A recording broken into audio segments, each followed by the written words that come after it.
Yeah, well, Dave, we can't just have everything you want. Yeah? When you learn to charge batteries properly, for example, then you can get a Pepsi.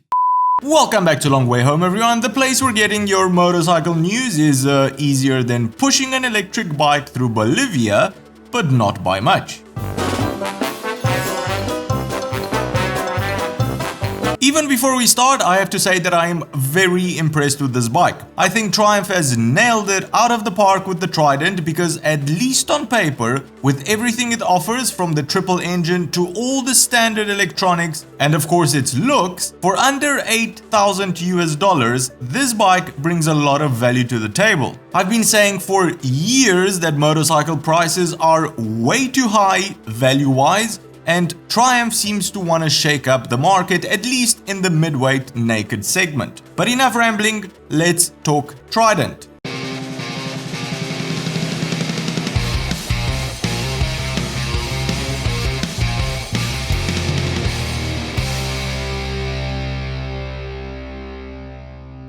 Let's talk about the engine first. This is a 660cc triple-cylinder engine, which was designed especially for the Trident and is definitely not a reskinned street Triple S engine. Triumph says they wanted to create an all-round bike that's unintimidating to everyone, including beginner riders. This obviously doesn't mean balls-to-the-wall peak performance at top RPMs, but plenty of power and grunt low down and in the mid-range, where the bike will spend most of its time. Basically matching or beating the performance of twin-cylinder engines in the low-mid range, but also the high end of the inline fours. The Triumph's engine produces a healthy 80 horsepower and 64 Newton meters of torque, 90% of which are available from as low down as 3,600 RPM. And broad torque range basically means that the Trident will be a great go anywhere, do anything, won't punish you too much if, for example, you're a beginner like Dave and you sometimes forget to change gears type of bike. I can't imagine that happening to anybody else but you, Dave.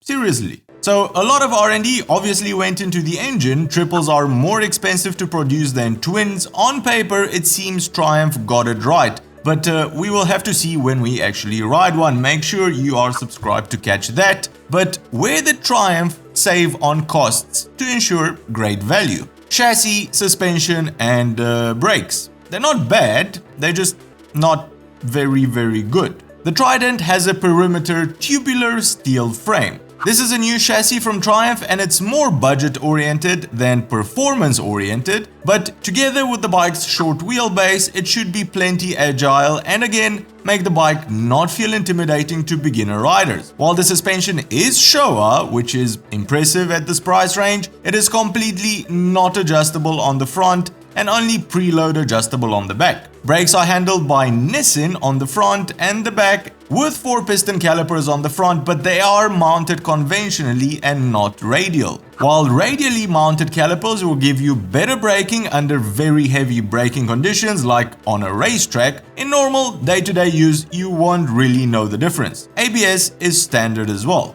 Now, where Triumph didn't hold back is everywhere else. For its segment and price range, the Trident is packed with electronics and toys. It comes with ride-by-wire acceleration, which of course means Triumph added some riding modes in there. Rain and road are standard and they control the throttle mapping, ABS and traction control intervention. An IMU isn't equipped on the bike, so no angle-sensitive interventions, and while this means that ABS, traction control and the riding modes are a bit prehistoric, this was a good call by Triumph since you are riding a smallish midweight bike that puts out 80 horsepower. You'll be just fine without an IMU on the Trident. The instrument panel is another great example of using your head for the type of product you're making and not just throwing the best, most expensive technology in there, making it more expensive. It's round, which I really prefer on a bike. The top half is a high contrast white on black LCD, cheaper to manufacture, and shows you all the necessary info when riding a bike.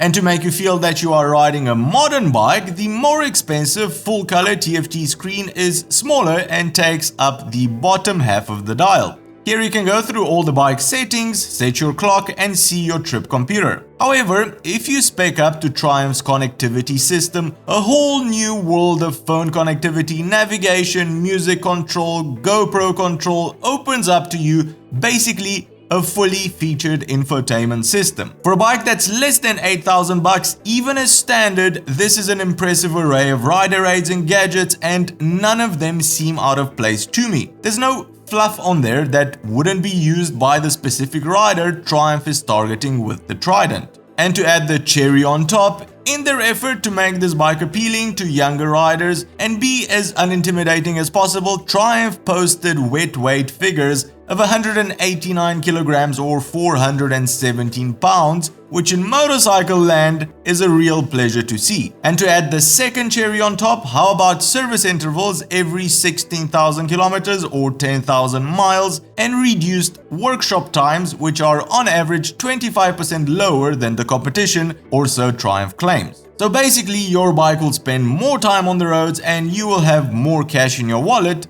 because maintaining it is now cheaper. I mean, you really cannot fault Triumph with the way they're trying to attract new riders to motorcycling and how they've gone about it with the Trident, a bike which looks great, is attractive in my opinion, has got a fun triple engine in there, is packed with useful electronics and is affordable to buy and maintain. I mean, what more could you ask for?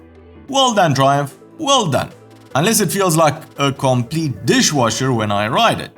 We'll have to wait and see on that, but I highly doubt it. Until then, the comments section is your friend. I'm really curious to find out what you think of the Trident. I haven't been this excited about a bike launch in a long time, and it's not even a bike I would buy because I like them bigger. That's what she said, but I appreciate what Triumph is doing for motorcycling as a whole. Anyway, let us know your opinion below. Well, that's the show for today, everyone. If you've enjoyed it, give it a big thumbs up.